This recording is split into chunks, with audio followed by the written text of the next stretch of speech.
இன்றே டவுன்லோட் செய்து உங்கள் ஃபேவரட் ஷோக்களை என்ஜாய் பண்ணுங்க. ஆதி லைன்ல இருக்கியா? கணேஷ்.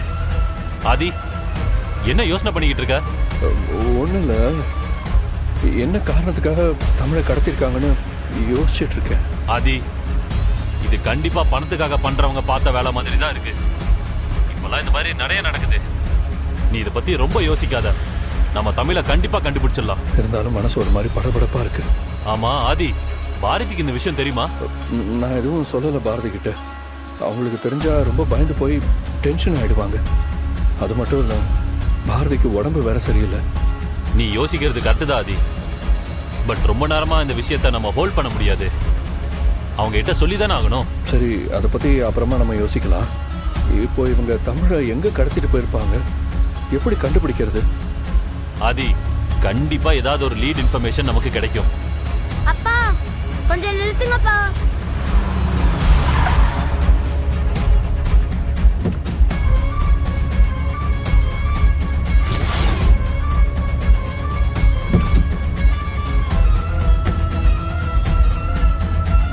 என்னடா, என்னாச்சு?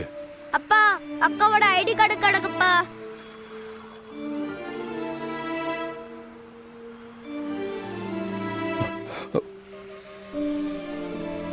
ஆதி ஆ என்னாச்சு ஆதி? ஒன்றும் இல்லை, தமிழ் நமக்கு ஹெல்ப் பண்ண ட்ரை பண்ணியிருக்கா. அதனால தான் அவங்களுக்கு தெரியாம ஐடி கார்டை வெளியே வீசிட்டு போயிருக்கா. கண்டிப்பா அவங்க இந்த வழியா தான் போயிருப்பாங்க. ஆதி என்ன ஆதி சொல்ற?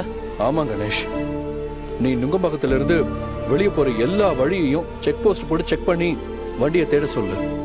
நான் நுங்கம்பாக்கத்துக்குள்ள இருக்கிற எல்லா ஏரியாலையும் சுத்தி அவங்களை எப்படியாவது பிடிக்க பாக்குறேன். Okay Aadhi, I will do that. சரி, நான் மறுபடியும் லைன்ல வரேன். வா.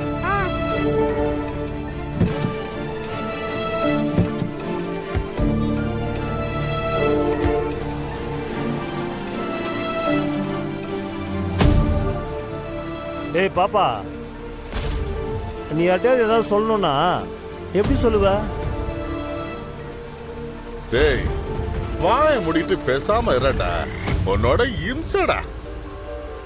இல்லடா, பேசாம இருக்கிறது கஷ்டம் இல்ல, அதனால தெரிஞ்சுக்கலான்னு கேட்டேன். ரொம்ப முக்கியம்டா. கொஞ்சம் பாரு, பொத்திக்கிட்டு உக்காரு.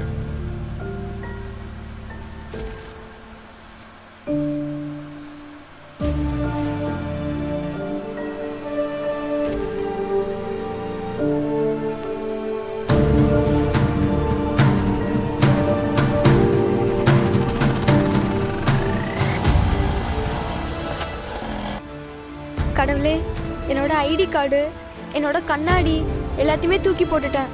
இதோ இப்போ என்னோட புக்கையும் தூக்கி போட போறேன். என்னை தேடிட்டு வர அப்பாவுக்கு கண்டிப்பா ஏதாவது ஒன்னாவது அவர் கண்ணில் படணும். அப்பதான் அவருக்கு என்னை எந்த பக்கமா தூக்கிட்டு வந்திருக்காங்கன்னு தெரியும்.